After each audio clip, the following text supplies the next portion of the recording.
Well, and it is now a Good Friday, everyone. Yesterday we spoke about uh, the celebration that occurs today and the celebration of Jesus' death for us on a cross. And we asked the question, how could someone's death be considered something good? How can someone's death be something to be celebrated? And we looked at three reasons why Jesus' death is something that we can celebrate and something that can be called good. But I wanted to kind of turn it around today and talk about us personally.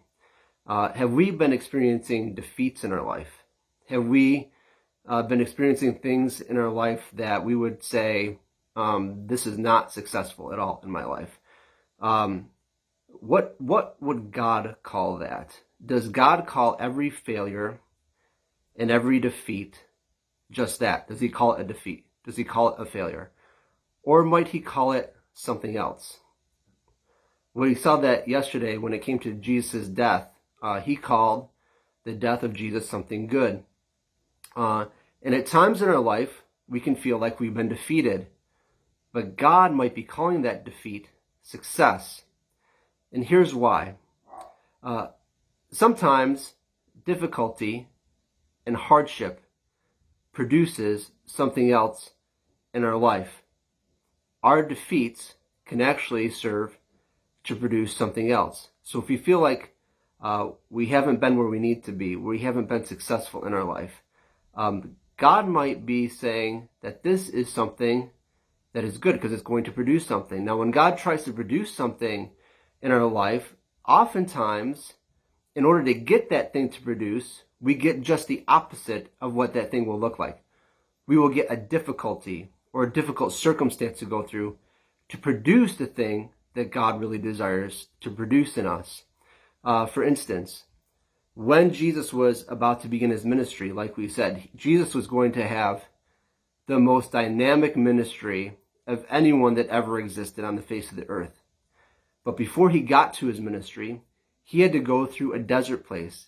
He had to spend 40 days and 40 nights in the desert, fasting and being tempted by Satan, having to succumb to the lies of the enemy and being tempted with those lies. Now, he never failed when it came to Satan's attempts to get Jesus to do things that he should not do. But nonetheless, Jesus was tempted in every way like us, and he had to go through this long desert place in order to come out of that desert and begin a powerful ministry that God had intended for him to perform. When we look at Moses and bringing God's people out of slavery in Egypt, now just before God delivered his people, just before they were going to come out of Egypt, just before this great thing was going to happen in the nation of Israel, their slave masters told them this: you have been making bricks, but now you're going to be making bricks without the use of straw.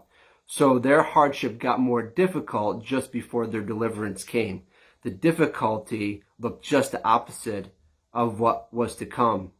When we look at the life of David, David would eventually become king of Israel. But before David became king, he was actually running from the current king of Israel. He was running for his life. He was exiled from his rightful place, being chased down and hunted. When we look at some other areas, especially when it comes to Joseph, when we look at the life of Joseph, we spoke about Joseph a few days ago, and we spoke about how he was sold into slavery himself. He was put into prison, all of this done unjustly to him. There's nothing that he did that ever deserved these kind of things.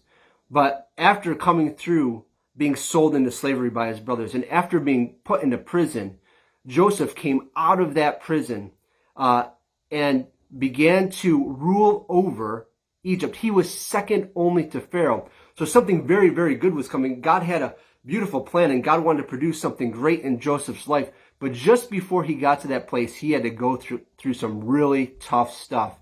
And I want to suggest to you today that those difficulties, those difficult circumstances, those things that we would label defeat, God might be saying to us, that's success, that's good, because it's going to produce something in us. Something in us is going to grow. Something in us is going to become even greater because of what we're going through. Paul put it like this in 1 Corinthians 15. He said, "Don't you know that if you sow something in the ground, it becomes something else?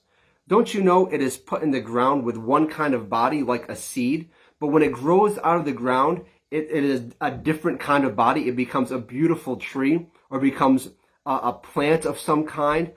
They're not the same, and yet they are the same. One has to produce the other. So what you put in the ground does not look anything like what you're eventually going to get, but you still have to bury that thing in the ground. It still has to go through a different circumstance. It has to look the opposite of what it's going to look like. So my question to you is this: have you been in your life experiencing defeat after defeat after defeat?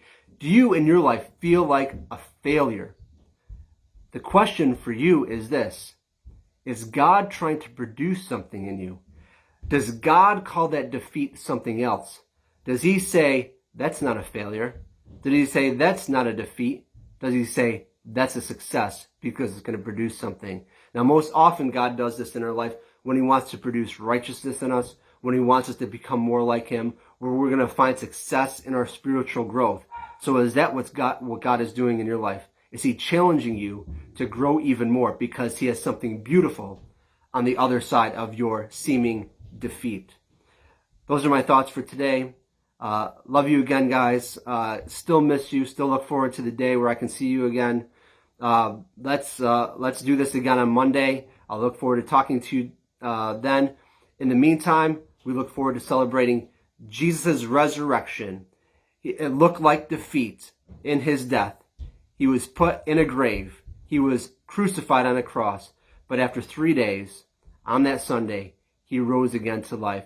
Something had to die in order for something great to be produced. God bless, guys. I will talk to you later.